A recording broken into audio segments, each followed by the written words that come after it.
James Cahill is the winemaker at a very prominent, highly regarded Oregon winery, producer of Rosé, Chardonnay, and Pinot Noir, called Soter Vineyards. Of course, Tony Soter is a very, very famous winemaker. We just tasted through a few of James's wines. I thought this 09 Pinot Noir was really special. I think this is the first 09 Pinot Noir, Oregon Pinot Noir I've tasted. And if this is an indication of what's to come from the 09 Willamette Valley vintage, we're going to be enjoying a lot of really great wine. I think this is a very special wine. I was a little surprised because 08 is regarded as such an extraordinary vintage for Oregon, but I think this is a very special wine.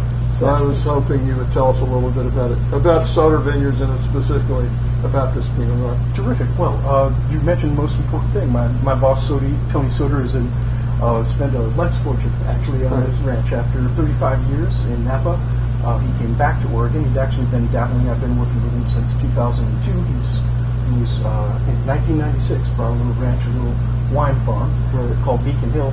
Mineral Springs is the next step. It's a further investment, and he's totally out of California at this point, except for a little bit of consulting and raising his family.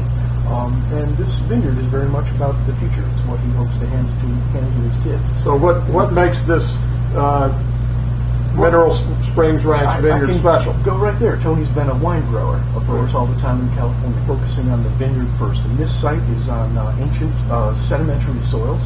These are beautiful, well-drained hillsides. Actually, I've been trying to talk you into coming out and visiting, but these are little foothills, about 400 feet elevation is prime time.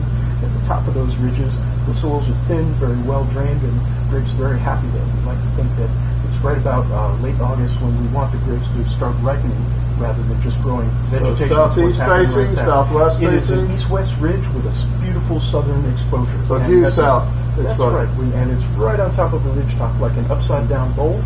And it's the soils that are so special there. You don't know when you plant a site exactly what the results are going to be, but there's an heirloom clone that was selected in California. This is a clone that was once in Burgundy.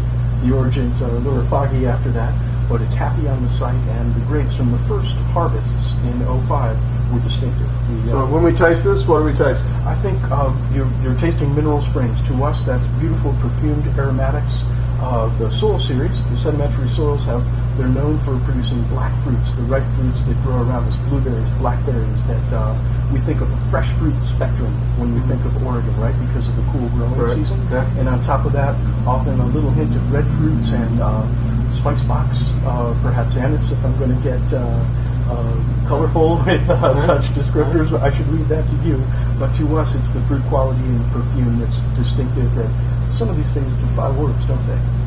Yeah, so wait a couple of years, get some salmon, maybe some Copper River salmon, and grill it with some fennel.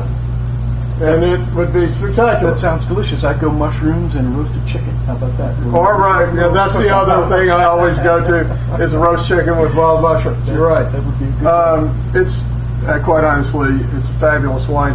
The thing that really jumped out at me was that for such a young wine, the texture it really has beautiful mouthfeel. It's fabulous. Thanks for watching. Cheers. Cheers.